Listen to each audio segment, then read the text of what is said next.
राम राम. माझे मार्केट या आपल्या चॅनलमध्ये तुम्हा सर्वांचे स्वागत आहे. 2 दिवस जी काय मार्केट चालू होती मार्केटमध्ये ती आज बऱ्यापैकी पॉझिटिव्ह क्लोजिंग झालेलं आहे किंवा ती थांबलेली आपण म्हणू शकतो. पण एक गोष्ट लक्षात ठेवा, जर आपण ट्रेडर आहोत ना, तर आपल्याला काहीही फरक पडत नाही की मार्केट कोणत्या डिरेक्शनने जाते. ट्रेडरसाठी सांगतो, जर तुम्ही इन्व्हेस्टर असाल तर नक्कीच विचार केला पाहिजे. जर तुम्ही ट्रेडिंग करताय डे बेसिसवरती, इंट्राडे किंवा वीकली ट्रेडिंग, तर तुम्ही एक डिरेक्शनल ट्रेड प्लॅन करू शकता. मग तो अपसाईडचा असू शकतो किंवा डाऊन साईडचा असू शकतो. आता काल ज्या पद्धतीचा फॉल झाला होता ना, त्यानंतर खरं तर अपेक्षित काय होतं की मार्केट एक साईडवेज क्लोजिंग शक्यतो निफ्टीमध्ये देईल ही अपेक्षा होती आणि त्या दृष्टीनेच आपण काल चर्चाही केलेली होती. पण आज अगदी ओपनिंग जे झालं आणि जे महत्त्वाचे लेवल आपण गेले कित्येक दिवसापासून डिस्कस करतो आहे, खाली 875, 900 किंवा 830 या ज्या महत्त्वाच्या लेवल आहेत, म्हणजे कालचा लो आज ओपनिंग नंतर मार्केटने डिपेंड केला. काल एक गोष्ट सांगितली होती की पहिली 15 मिनिटाची कॅन्डल पहा किंवा अगदीच तुम्ही 5 मिनिटावरती जरी काम करताय तरी पहिल्या 5 मिनिटाचे कॅन्डल पहा, हाय लो मार्क करा आणि जर हाय ब्रेक होतो आहे तर कॉलची पोझिशन घ्या, लो ब्रेक होतो आहे तर पुटची पोझिशन घ्या. पुटमध्ये हा तुमचा एस एल असणार आहे, कॉलमध्ये हा एस एल असणार आहे आणि मग त्यानंतर तुम्ही 1:2, 1:3 या पद्धतीने कसाही ट्रेड प्लॅन करू शकता. ही एक पद्धत सांगितली होती. आणि दुसरं जे नेहमी आपण लेवलवरती डिस्कशन करतो त्या पद्धतीने. आता लेवलसाठी महत्त्वाचं काय होतं की 22,040 ही लेवल खूप महत्त्वाची होती आजच्यासाठी आणि मी ते टेलिग्राम चॅनलला मेसेजसुद्धा केला होता. बाय द वे काल जे सांगितलं होतं की तुमचे जे काही स्टॉक फसलेले असतील किंवा तुम्हाला ज्यांच्याविषयी माहिती पाहिजे तुम्ही कमेंटमध्ये कळवा. काल बरेचसे 15-20 स्टॉक आहेत ज्यांच्या कमेंट आलेल्या आहेत. त्यापैकी काही स्टॉक कालच मी टेलिग्राम चॅनलला पोस्ट केलेले आहेत. त्यामध्ये फक्त लेवल मेन्शन केलेले आहेत की त्या लेवलवरती जर तुम्ही कुठेही तुमचं बाईंग असेल तर त्या लेवल महत्त्वाच्या आहेत, त्या लेवलवरती फोकस करा. जर त्या लेवल ब्रेक होत आहेत तर समजून जा अजून विकनेस येईल. त्याच्यावरती जोपर्यंत आहात तोपर्यंत काहीही घाबरण्याचं कारण नाही किंवा त्या लेवल तुम्ही ॲज ॲव्हरेजसाठी वापरू शकता. पण अजून ते क्लिअर नाही आहे की तिथे ॲव्हरेज करायचंच आहे किंवा नाही. त्यावेळेस आपण डिस्कस करूयात. पाहिजे तर एखादं लाईव्ह सेशन घेऊन मी सांगेल त्यामध्ये की इथे या स्टॉकमध्ये आपण पुढच्या महिन्यामध्ये जसं इलेक्शन एकदा सुरू होऊ द्यात, म्हणजे इलेक्शनचं डेट वगैरे आलं तर मी तेच सांगून देईल त्याच्यामध्ये. आणि नेहमी जर तुम्हाला बाकीचेही कोणते स्टॉक विचारायचे असतील तर तुम्ही कमेंटमध्ये विचारत जा. जेवढं शक्य होईल. ज्यांचे राहिलेत त्यांचे आज किंवा उद्या आपल्या टेलिग्राम चॅनलला येत राहतील. शक्यतो सॅटर्डे संडे जास्तीत जास्त आपण जे स्टॉक आहेत ना त्याचं ॲनालिसिस टेलिग्राम चॅनलला पोस्ट करण्याचा प्रयत्न करूयात. मग तुम्ही रोज जरी कमेंट करून सांगितलं की आम्हाला या स्टॉकविषयीची माहिती पाहिजे तरीही आपण ते करूयात. आता पहिलं जो भाग होता त्या पद्धतीने ट्रेड प्लॅन करू शकत होता. दुसरा महत्त्वाचा, ही लेवल मी सकाळी आपल्या टेलिग्राम चॅनलला सुद्धा मार्क केलं होतं की 22,040, 22,060 याच्यावरती फ्रेश बाईंग येणार आहे आणि तिथं आपल्याला चांगली बाईंगची संधी आहे आणि झालंही तसंच. पण इथे तुम्ही एखादा पुटचा ट्रेड ट्राय केला असेल ना तर तोही चुकीचा नव्हता. कालच सांगितलं होतं की मार्केट ज्या पद्धतीने फॉल झाला आहे, जर वरती येते पुन्हा एकदा 22,040, 22,060 आणि बेरिश फॉर्मेशन म्हणजे इथे बनल्यासारखं जर तुम्ही इथे पुट ट्राय केला असेल काहीच हरकत नाही आहे. फक्त तिथे तुम्हाला एवढी तत्परता दाखवायला हवी होती, जसं ही लेवल ब्रेक झाली आहे ना तर तुम्ही एस एल ट्रिगर करून तुमची पोझिशन रिव्हर्स करणं गरजेचं होतं. आणि आज मी स्वतः जी पोझिशन बनवली होती ती या कॅन्डलला बनवली होती. जसं 22,060 ब्रेक झालं या लेवलला, 22,060 जसं ब्रेक झालं ना तर इथे आज एक्सपायरी असल्यामुळे मला माहिती होतं की चांगले रिटर्न, त्यामुळे me out of the money try केलेलं होतं आणि अगदी 15-16ला घेतलेला तो 90पर्यंत जाताना पाहायला मिळाला. खरं तर अपेक्षा इथपर्यंत जाण्याची होती, पण जशी ही कॅन्डल बनताना पाहायला मिळाली ना मग तिथून एक्झिटचा विचार केलेला आहे. म्हणजे ही पूर्ण रॅली कॅप्चर करण्याची संधी मिळाली आणि मग मी सोडून दिलं. तुम्हाला माहिती मी नेहमीप्रमाणे मी एक डिरेक्शन ट्रेड करतो आणि बाकीचा सोडून देतो की जिकडे मार्केटला जायचे तिकडे जाऊन देतो. आता हे 2 संधी होत्या आणि तिसरी महत्त्वाची संधी मी मुद्दामूनच ही ट्रेंड लाईन ठेवलेली आहे. जर तुम्ही रोज ॲनालिसिस करताय ना तर पाठीमागे केलेलं ॲनालिसिस तुम्हाला पुढे कसं उपयोगात येऊ शकतं ही महत्त्वाची ट्रेंड लाईन. ही ट्रेंड लाईन फक्त आपण पुढे एक्सटेंड केलेली आहे आजच्यासाठी. तर ही ट्रेंड लाईन कालही सांगितलं होतं. म्हणजे या ट्रेंड लाईनच्या अगोदर जे नेहमी आपण सांगत असतो मार्केट येतं आहे, होल्ड करतं आहे, सस्टेन करतं आहे आणि ब्रेकआउट देते. म्हणजे या ब्रेकआउटला जरी तुम्ही ट्रेड प्लॅन केला असताना तरीही तुम्हाला तेवढेच रिटर्न जे या कॅन्डलला आम्हाला भेटलेत ना तेच इथेही भेटले असते. कारण का या मुवमेंटनंतर एक्सपायरी असल्यामुळे त्याचं प्रीमियम पुन्हा आमच्या बाईंग प्राईजला आलेलं होतं आणि त्यानंतर ही जी फास्ट मुवमेंट झाली त्याच्यामध्ये चांगले रिटर्न मिळालेले असते. आता उद्या कशा पद्धतीने प्लॅन करू शकतो अगदी थोडक्यात. उद्यासाठी सुद्धा जास्त काही करण्याची आवश्यकता नाही आहे. बेस्ट सिनेमा मार्केटने काय केलं आहे, काल जेवढा काही फॉल झालेला आहे ना त्याच्यापैकी जवळजवळ 50% कव्हर केलेला आहे.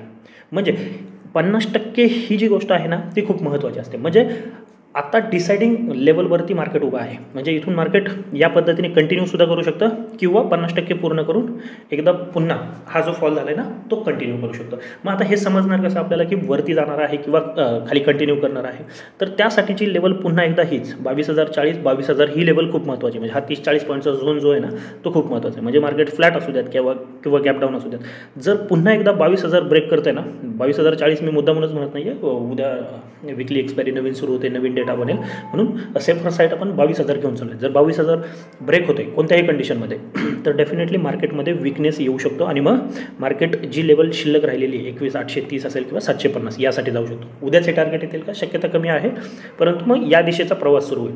मग त्याच्यामध्ये 930 असेल, 875, 830 आणि 750 या टार्गेटसाठी तुम्ही ट्रेड प्लॅन करू शकता, पण कधी 22,000च्या खालीच, अदरवाईज नाही. आता बेस्ट सिनेरिओ काय राहू शकतो, जर मार्केट फ्लॅट ओपन होऊन थोडं खाली येते, कारण का या पद्धतीची मुवमेंट ही जी रिट्रेसमेंट आहे ना अशी इथपर्यंत आली असते तर ते बेस्ट असतं, आणि आज इथपर्यंत येऊन जर इथे क्लोज झालं असतं ना तर बेस्ट क्लोजिंग असतं आणि मग आपण वरती डायरेक्ट अपसाईडचा ट्रेड प्लॅन केला असता, पण ते झालेलं नाही आहे. म्हणून उद्याचा बेस्ट सिनेरिओ आपण जो म्हणतोय ना तो असू शकतो फ्लॅट ओपनिंग नंतर मार्केट थोडं ॲटलिस्ट ही ट्रेंड लाईनला डबल बॉटम बनवू द्यात किंवा कोणतंही बुलिश फॉर्मेशन बनवू द्यात, किंवा अगदी 22,080 असेल किंवा 22,040-60 या झोनमध्ये येऊन डबल बॉटम असेल किंवा कोणतंही बुलिश फॉर्मेशन बनवतं ना तर हे बेस्ट बाईंग असू शकतं. कारण ही रिट्रेसमेंट पुन्हा एकदा थोडंफार करेक्शन आणि मग कंटिन्यू होऊ शकतं, हे लक्षात घ्यायचं आहे. हे लॉजिक समजून घेणं गरजेचं आहे. मग ती लेवल कदाचित तुम्हाला 22,075ला ट्रेड मिळू शकतो, 22,100ला मिळू शकतो, 22,120ला मिळू शकतो, परंतु हे लॉजिक त्याच्या पाठीमागं आहे हे लक्षात ठेवायचं आहे. मग इथे जर तुम्ही बाईंग पोझिशन बनते कुठेही तर पहिलं टार्गेट ऑब्वियसली आपलं 22,200च्या आसपास किंवा 22,160-175 हा जो झोन बनला होता ना आज बराच वेळ मार्केटने, तर ते पहिलं टार्गेट ठेवू शकता. त्याच्यावरती ऑब्वियसली 22,240, 22,275 छोटे छोटे टार्गेट सांगतोय, कारण का आहे हे पूर्ण प्रेशर रिलीज करायचं आहे मार्केटला, त्यामुळे सावकाश जाऊ शकतं. आणि मग त्यानंतर 22,320. हां, आता जर मार्केट पुन्हा एकदा 22,320च्या वरती निघते ना तर मग पुन्हा मार्केटमध्ये फ्रेश बाईंग किंवा जे पॉझिटिव्हनेस म्हणतो ना तो परत येऊ शकतो आणि मग नवीन हायच्या दिशेने आपण जाऊ शकतो. म्हणून उद्यासाठी आपल्याला जे फायनल टार्गेट घेऊन चालणार आहोत आपण ते 22,320 असणार आहे. कधी फ्लॅट ओपन होऊन खाली जाते किंवा गॅप डाऊन ओपनिंग नंतर आपलं ते टार्गेट असणार आहे. आता फ्लॅट नंतर वरती चालायला सुरुवात करते ना तर मात्र थोडं सावध पवित्र घ्यायचं आहे. जोपर्यंत 22,220 ही लेवल निघत नाही, इथून 60-70 पॉईंट वरती आहे, परंतु त्याला काहीही पर्याय नाही आहे. जर मार्केट फ्लॅट ओपन होऊन किंवा थोडंफार गॅप अप ओपन होऊन इथे सस्टेन करते थोडा वेळ, अशा पद्धतीचं कामकाज करते आणि ब्रेकआउट देते 22,220च्या वरती, टार्गेट सेम राहणार आहेत, पण त्यावेळेस मग आपण ट्रेड प्लॅन करायचा, मध्ये काहीच नाही करायचं. जर फ्लॅट ओपन होऊन वरती जाते ना तर हा एरिया तुम्ही नो ट्रेड म्हणून घेऊ शकता. बरं, एक ॲग्रेसिव्ह सिच्युएशन किंवा आपण काय म्हणू शकतो ॲडव्हान्स ट्रेड ज्यांना करायचं आहे ना त्यांना इथे एक संधी मिळू शकते 200-220 या झोनमध्ये. म्हणजे मार्केट फ्लॅट ओपनिंग नंतर इथे जाते किंवा गॅप अप होऊन इथे जाते आणि एखादा ब्रेकआउट झाल्यासारखं दाखवतोय ना पुन्हा आतमध्ये येते, ब्रेकआउट फेल्युअर ज्याला म्हणतो ना आपण तसं होतं आहे, तर इथे एक पुटची संधी आपण शोधू शकतो. खालचे पुट तर सांगितलेत, परंतु वरती इथे एक पुटची संधी शोधू शकतो.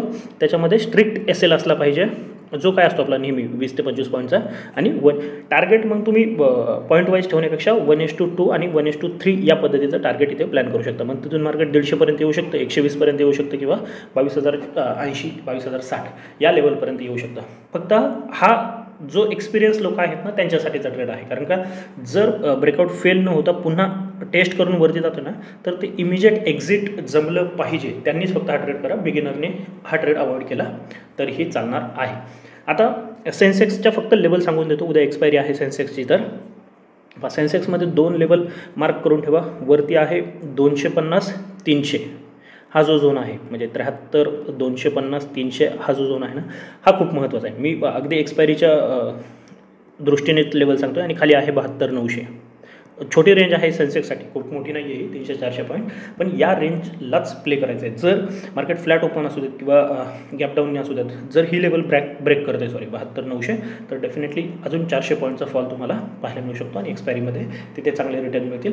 वरती 73 300च्या वरती जर मार्केट निघतं आहे तर मग पुन्हा एकदा 73 700 किंवा 73 800 पर्यंतचा प्रवास तुम्हाला पाहायला मिळू शकतो. आणि जर इकडे निफ्टीमध्ये सुद्धा ब्रेकआउट आला चांगला तर अगदी मग 74,000च्या लेवलसुद्धा पाहायला मिळण्याची शक्यता आहे.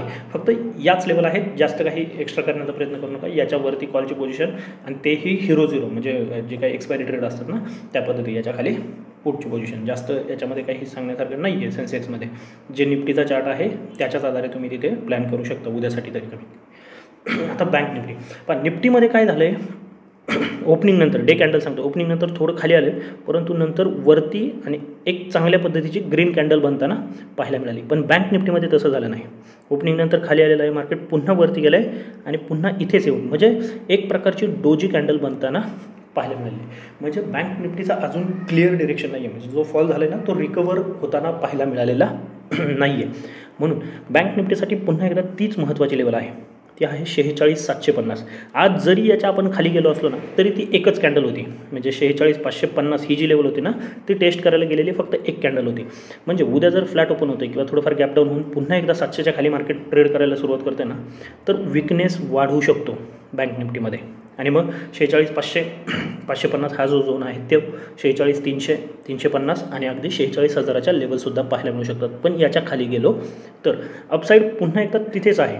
म्हणजे 47,150 आज ट्राय केलं परंतु अगदी परफेक्ट डबल टॉप ज्याला आपण म्हणतो तो बनला आणि मार्केट खाली आलेला आहे. म्हणजे प्रयत्न केला ब्रेकआउटचा पण तो फेल झालेला आहे. म्हणून 47,150 हीच लेवल लक्षात ठेवायची. 47,150च्या वरती आपली जी लेवल महत्त्वाची आहे 47,400 हे तुमचं टार्गेट असू शकतं. अगदी 47,700पर्यंत सुद्धा जाऊ शकतो. म्हणजे पुन्हा एकदा हा जो मधला झोन आहे ना तो नो ट्रेडच असणार आहे. जे काल सांगितलं होतं तेच आज पुन्हा एकदा की बँक निफ्टी थोडी क्रिटिकल आहे. रेंजच्या बाहेर पडलं तर आणि तरच ट्रेड करा किंवा जे काल आपण ज्या पद्धतीने ट्रेड प्लॅन केला होता या रेंजला प्ले करा. म्हणजे खाली 700च्या आसपास भेटतोय तर बाईंग पोझिशन क्रिएट करा आणि 150च्या आसपास भेटतोय तर सेलिंग पोझिशन क्रिएट करा. फक्त त्याच्यामध्ये काय करायचं आहे, एकदा म्हणजे इकडे ब्रेकआउट आलं किंवा इथे ब्रेकडाऊन आलं त्यावेळेस तुमचा एस एल हिट होणार आहे आणि त्या एस एलची तयारी ठेवायची आहे स्ट्रिक्टली. म्हणजे बसून राहायचं नाही की खाली येईलच किंवा वरती जाईल. तो एस एल देण्याची जर स्ट्रिक्टली तयारी असेल तर तुम्ही या रेंजला सुद्धा बँक निफ्टीमध्ये प्ले करू शकता. जर तुम्हाला काही आज प्रॉफिट झाला असेल किंवा लॉस झाला असेल, आज जी काही मुवमेंट झाली बँक निफ्टीमध्ये तर खूप छान प्रॉफिट झालं आहे सगळ्यांना, तर तसं तुम्ही कमेंटमध्ये कळू शकता. हा व्हिडिओ आवडला असेल तर नक्की लाईक करा आणि आपल्या चॅनलला सुद्धा सबस्क्राईब करून घ्या. तर आजच्यासाठी एवढंच. धन्यवाद. जय हिंद, जय महाराष्ट्र अँड कीप ट्रेडिंग.